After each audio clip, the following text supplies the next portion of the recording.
Well, there is a divine order to everything, isn't there? I was, after the board met yesterday, one of my assignments was to put together a calendar of talks that I would give, to look at the calendar, so when Phil's gone and I step in to do the messages, you know, what they would be. So I went home last night and I ate something that just kept me awake. And so I was on my computer till like midnight looking at old sermons, you know, and I kind of thought, oh, that was a good one, that was a good one.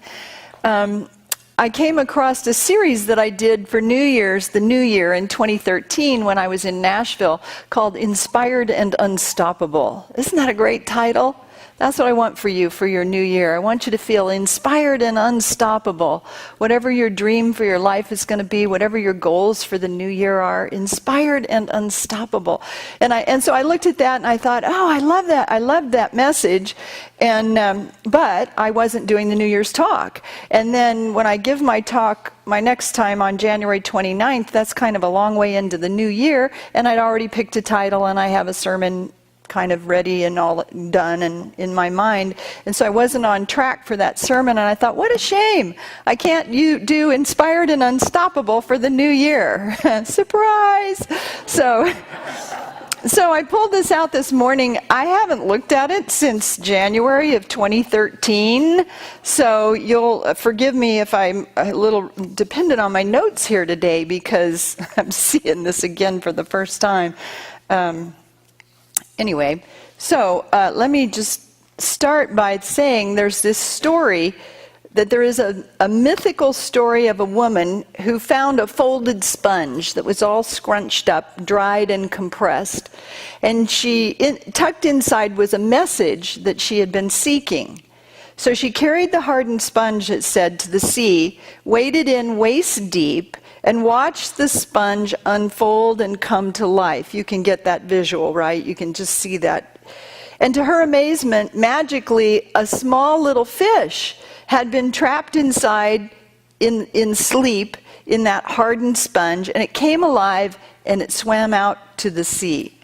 And from that day on, no matter where she went, she felt that little fish. She just felt that part of her that had for so long been asleep, she felt it now swimming in the deep, and it gave her great satisfaction and great joy and great peace. That's one of the, I think that probably that mythological story comes from the book Women Who Run with the Wolves, because she's got so many great archetypal stories.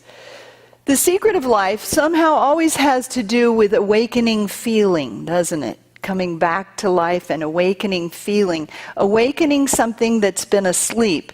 And like the little fish, our soul comes to life, and when it does, it brings satisfaction, doesn't it? And joy and peace, and when we let it swim free. Can you feel that for the new year? Can you allow yourself the commitment to let your soul swim free this year in 2017? Wouldn't that be exciting? Today, Inspired and Unstoppable is wildly succeeding in your life, and I want to share some according to this, I'm going to share some spiritual attributes necessary to let your soul swim free. Are you curious? I'm curious. What were they back then? I don't know. Let's see. Spiritual attributes necessary to let your soul swim free in the omnipresent love of God. Isn't that a great sea to swim in? Having the guts to be extraordinary begins with the spiritual powers, or the faculties, 2 of Phil's 12 power faculties he talks about, imagination and faith. We know that faith is the assurance of things hoped for, the evidence of things not seen. Dorothy Pearson always used to say the evidence of things not yet seen. But your faith is calling them into being. The assurance of things hoped for, the evidence of things not yet seen. And faith moves the invisible into the visible realm. And then imagination, another name for that, is the scissors of your mind. That's what you're thinking about, and you're trimming it, and you're decorating it, and you're creating it in color and thought and form and shape, your new goal, your new idea for your life. Imagination and faith bring thought to life and bring your dreams to life. And in our story, it's our imagination in our story, it's in our imagination in the story that the little fish comes to life, right? You all saw it, didn't you? Some people say, oh, I don't imagine things, you know, and then you say, well, think of the little fish. If you can think of the little fish, you have imagining faculties. Can we agree that everything that exists was once just a thought, right? What you think about, you bring about. Basic law of mind action, unity teaching. Thoughts held in mind, what? Produce after their kind. Oh, you are just so great. Everything that exists was once a thought. I have here laptops, smartphones, flat panel TVs, great art, you name it. All were once considered only science fiction. To be able to put a TV on a wall with no wires and have a picture that you could Skype somebody in a different country, that was all science fiction, wasn't it? All considered science fiction, fantasy, sleeping dreams, thought to be impossible, but today they are reality. Reality. I saw a video of a human Spider-Man. He climbs mountains and skyscrapers using only his bare hands. And then maybe you saw the guy that repeated his documentary recently, the guy who skydived from space, 24.2 miles above the earth, reaching speeds at 525 miles an hour. Did any of you see that when he did that a couple years ago? His main concern was the temperature, that it would be really, really cold. There were times when he was dropping through space that he was afraid that he would freeze to death. Forget free falling at 525 miles an hour. No problem there. I also watched a documentary of Steve Jobs, hippie billionaire, and reminded how greatly influenced he was by Ram Dass.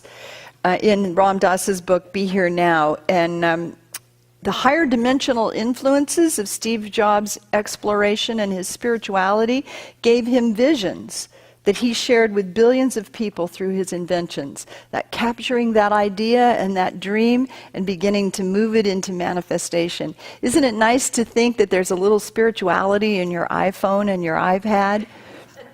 Do you remember that? Do you know that story of Steve Jobs? He gave that graduation talk, that commencement talk. If you Google it, it's online, it's just phenomenal. But he talks about, he was an adopted child and his parents worked to save up all their money to send him to Stanford. How many of you are familiar with the story? Sent him to Stanford, and he went to Stanford his first year and he just didn't like it. So after all their hard work and all their saving, he decided to drop out. But he said he hung around the campus and decided to drop in to things that interested him. And so he sat in on a calligraphy class. Do you all know calligraphy is that artsy writing? He sat in on a calligraphy class, which later became the sans serif font for Apple, because he was following what was interesting to him. It says, when Steve showed up in the, higher dimensional vision shared, isn't it okay? When Steve showed up in the computer industry, it was terribly dry, left brain, and heavy. He changed that by adding flair, art, beauty, user-friendliness. If not for him, we might still be pecking at keys on mouseless devices in front of huge green and black monitors. Remember those? Blah. In this guy that's skydiving from space, and the Spider-Man that climbs skyscrapers, and Steve Jobs, all those stories have a common denominator. In every invention, there is intention, right? Life transformation, whether it's a new record, a great love story, a miraculous healing, what was once only a thought that was simply nourished and nurtured was brought to life in awesome and amazing ways to create amazing things. I've been reading this week The Science of Getting Rich. It's a great New Year book by Wallace Wattles. He's one of the old truth teachers. I think he was born in 1860 and died in 1911, and so he was writing New Thought when it was new. You know, it was country when country wasn't cool. He has three real essential aspects about manifesting your dreams. It is really basic Unity 101, but when I read it this week, it was just said in a way that you hear it again for the first time and you go, oh, that is so right on. So he says, he's talking about divine substance. And he says, there is a thinking stuff. He calls divine substance a thinking stuff. There is a thinking stuff from which all things are made, and which, in its original state, permeates, penetrates, and fills all the universe. So you got it? There's the thinking stuff. And it permeates and penetrates everything. First essential. Second essential, a thought in this substance produces the thing that is imaged by the thought. There's thoughts held in mind, produce after their kind. Thoughts, image, and stuff in the divine stuff produce what's imaged by the thought. Third aspect is man can form things in his thought, and by impressing his thought upon the formless substance, can cause the thing he thinks about to be created. We know this. We know this all the time. So your dream for the new year, your dream for your life, there's thinking stuff, and it's already there. All the elements to make it. It permeates everything in the universe. And your thought about it into that divine substance will produce it if you hold to that image. You can form the thing of your dream by impressing your thought upon that formless substance, cause the thing to be created. I just love that idea. I mean, every once in a while I need to hear it said a different way or a new way or whatever. So, you may not want to climb skyscrapers, but it's important to you maybe that you have a healthy body, right?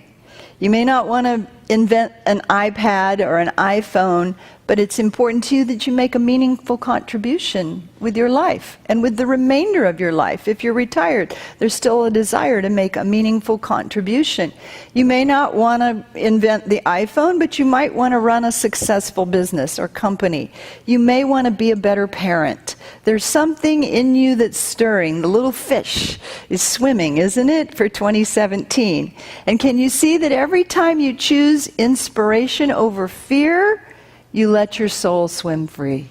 You let your soul swim free.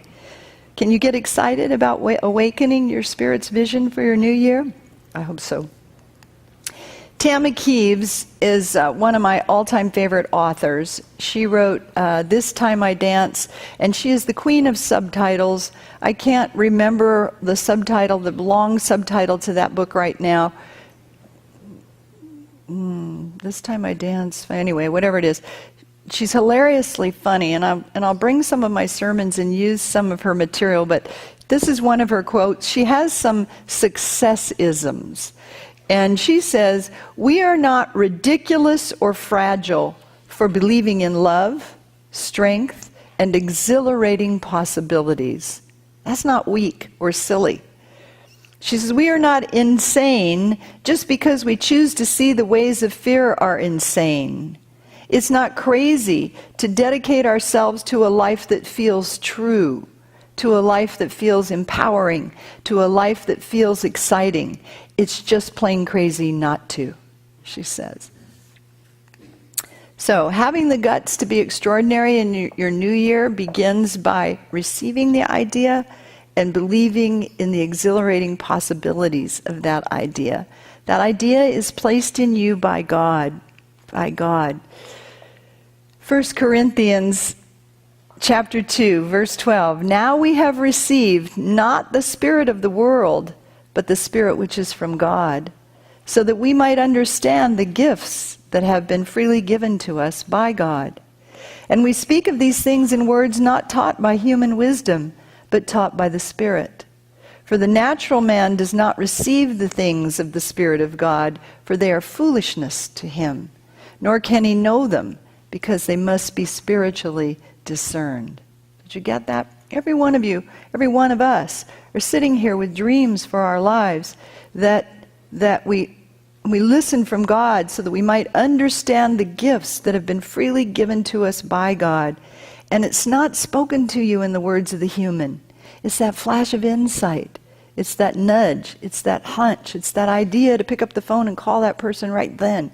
It's me looking on my old sermons on the computer last night, because Spirit is guiding everything that we do. If we just say yes to what's in front of us to do and then show up, it's amazing what Spirit opens up before us. And you live so much more, with so much more zeal and enthusiasm and excitement, because you're just saying yes, and then staying in that sense of wonder. Phil's affirmation, I look with wonder at that which is before me. Miracle follows miracle, and wonders never cease. I was in Spain a few years ago, and I climbed to the top of this tower in a cathedral. It was amazing. There were places where there were just like holes in the stone that had given way through the years, and you had to kind of get on your hands and knees and crawl through there to get up to the top. There was no OSHA. There were no handrails. It was just so primitive. It was just so, when you stand out and you look out at the view and there's no guardrail or there's no warning signs, nothing. Anyway, the climb reminded me of the spiritual path. It was wide and spacious at the bottom, but narrow at the top. And it had several distinct levels, and each level got smaller and smaller and smaller. And the one before held fewer people. I haven't been to the top of the Statue of Liberty, but isn't it like that? The higher you go, the smaller the levels. I'm not sure. Anyway, not many people chose to go to the top, and the final stage required the visitors to ascend steep stairs, climb through narrow stone passages, crawling under stone overhangs. That was true, but the view at the top was spectacular. It was in Toledo, Spain. Have you been to Toledo outside of Madrid? Toledo, Spain. And from the highest point, I just could see everything. And life on the ground looked small and chaotic and fixed, but the view, as you looked out from on top after that little climb, where it took some effort to get to the top. The lowest level at that tower in the cathedral catered to the senses. There was a cafe, there were cappuccinos, there was a museum, there were souvenirs, there were postcards, there were flyers, posters, all that stuff. The highest point offered only the experience of the view. Only the experience of the view. In the Sermon on the Mount, Jesus said, "We enter the awakened life by the narrow gate." I always thought, you hear that, the gate is wide. How's it? For the gate is wide and the way is easy that leads to destruction. I always thought that was an odd scripture. I thought, what? Only the elite get in? What does that mean? What is that? We enter the awakened life by the narrow gate, for the gate is wide and the way is easy that leads to destruction, and those who enter by it are many. For the gate is narrow and the way is hard that leads to life, and those who find it are few. Now the wide gate is the one that we pass through when we take up the limitations and the reasons and the excuses to not live the extraordinary life. Don't you have a million of those? Don't you have a million wide level of excuses about why you can't do what you want to do, or all of that? To give up on expecting the best so that you aren't disappointed if something doesn't work out is a wide gate. To be afraid to commit to something so you live with nothing is a wide gate. To believe all the good ones are taken, single ladies, all the single ladies, is a wide gate. To believe you don't have the skill, can't acquire the education to advance is a wide gate. To try and fail and give up because you're too old or you don't have the energy is a wide gate. To worry that your retirement funds won't hold out, or that that's your only source of income now that you've left your job, is a wide gate. To declare a condition is incurable or terminal is a wide gate that many people walk through. And the truth is, Myrtle Fillmore had to lay hold of that narrow gate. She had to mentally walk through, I am a child of God, therefore I do not inherit sickness, and hold to that thought, as our buddy Wallace Wattles said, to the exclusion of every other thought. She had to affirm God is life, life not death, wholeness not disease, and hang on to that until she manifested life in her body. To declare that your dream for 2017 is impossible is a wide gate. Instead, you must know the truth about God and know the truth about yourself. That, as Marty said in his meditation, you are God's child, and the God in you knows no lack, only knows plenty. The God in you doesn't know insufficiency or limited income or fixed income. The God in you only knows abundance. The God in you doesn't know incompetence. It only knows know-how. It doesn't know ignorance. It knows wisdom. It's omniscient. It doesn't lack. It isn't weak. It's omnipotent, all power. It doesn't know fear. It's faith. It doesn't lack energy. It's passion. It doesn't know impossibility. It only knows fulfillment. You have received not the spirit of the world, but the Spirit which is from God. It's in you. It's in you. That little fish is swimming in you to do your dream. Do your dream. Do your dream in 17. Do your dream in 17. Jesus said the narrow gate was hard because it's the uncommon choice. It's the uncommon choice. It can be difficult to remember the truth in the face of contrary outer physical appearances. Oh, the tumor, the x-rays, the aching back, the arthritis, the joint pain, the swelling, what are those floaters in the eyes, all the stuff. It can be difficult to remember the truth in the face of contrary outer appearances. It can be hard to hold to the truth when your family and your friends and the doctors and the experts and the smexperts or whatever they are tell you that you must face the facts. Face the facts. Because spiritual truth can be counterintuitive. Counterintuitive. Our faith should not be in the wisdom of others, but in the power of God. In omnipotence, in omniscience, omnipresence. Tama says, real faith comes from walking on the edge of all you know. Isn't that how you advance? I mean, you can't advance if you don't go beyond what you know. Dorothy's, I'm in the flow of I don't know, but God does, standing on the edge. You will have to discover your own amazing truth, Tama says. In the meantime, you may risk looking not normal. She says, you know, since you'll be wearing an antenna on your head and everything. You may occasionally falter because it's not easy to learn the language of your true self after years of ignoring your instincts, your desires, and all the cues. Been there. But if you're willing to leave the pack behind, you will come into an inspired power that will blow your hesitations and your limits away. If you're willing to leave the pack behind. The truth is, there's no hope that ever stirs within you, but that God has not put the actual fulfillment of that hope in you. You know it's already done in spirit. You do not affirm your dreams to make them come true. They are already true and alive in you now. You simply affirm them to build the consciousness to draw them to you, don't you? We know this. We know this. You possess the alchemical powers of imagination and faith. And when they are applied, they will disrupt, alter, reverse the confinement of your soul. Isn't that great? Dorothy gave a talk one time called, O Spirit Unconfined. And the reason I remember that, I bought the tape and I have it still, is because my husband and I had come to church that day, and he didn't come to church with me very often, but he drove with me to church that day, and she gave this talk, Oh Spirit Unconfined. And it was about setting your soul free. And we finished the service, and we went out in the parking lot and got in the car, and he didn't get in the car. He said, I'm not coming home, Cherie, I'm leaving you. And I went,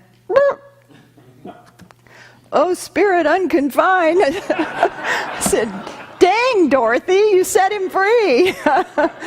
He was supposed to be with me. You know, I've always remembered that well. When this says, there is no hope that ever stirs within you, that God hasn't put the fulfillment there, and that you possess alchemical powers of imagination and faith that when applied will disrupt, alter, and reverse the confinement of your soul.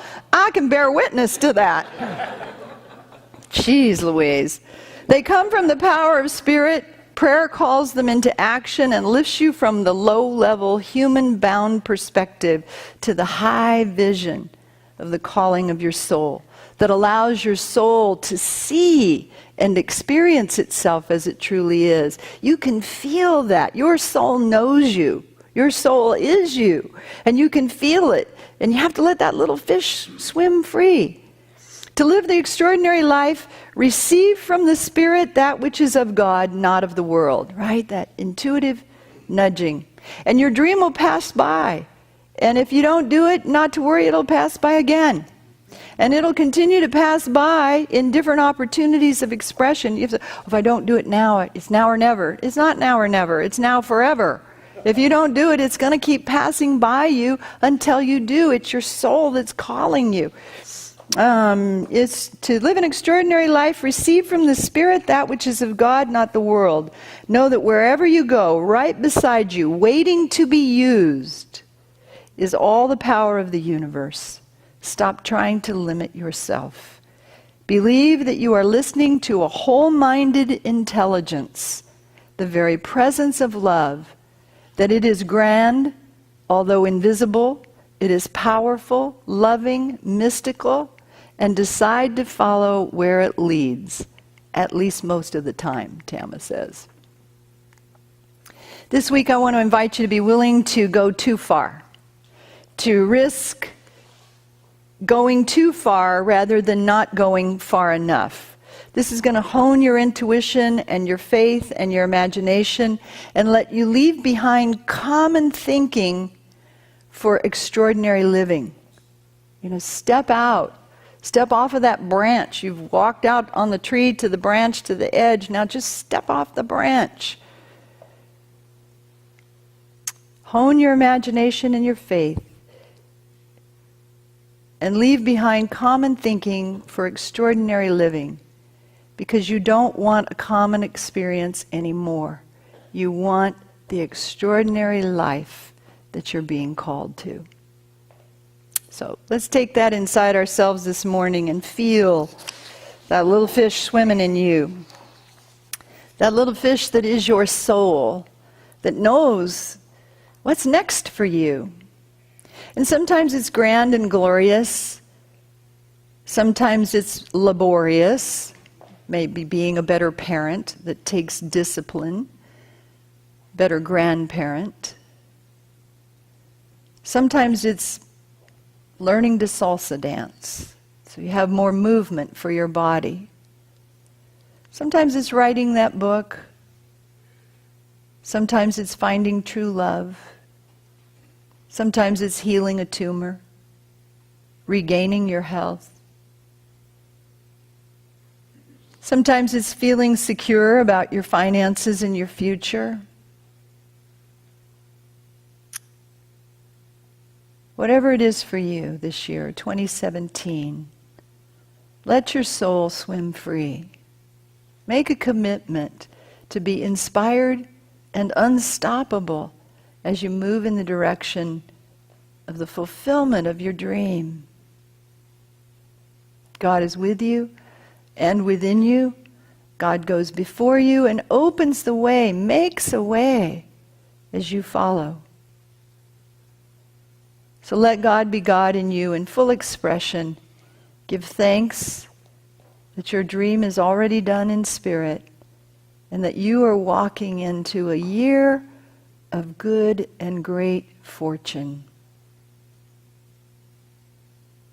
And we affirm this now in the name and the nature of the one who said, the gate is narrow that leads to fulfillment, but we get that it's the purposeful thought, the faith and the imagination that takes us through that gate. We give thanks in the name and the nature of the living Christ. And so it is. Amen.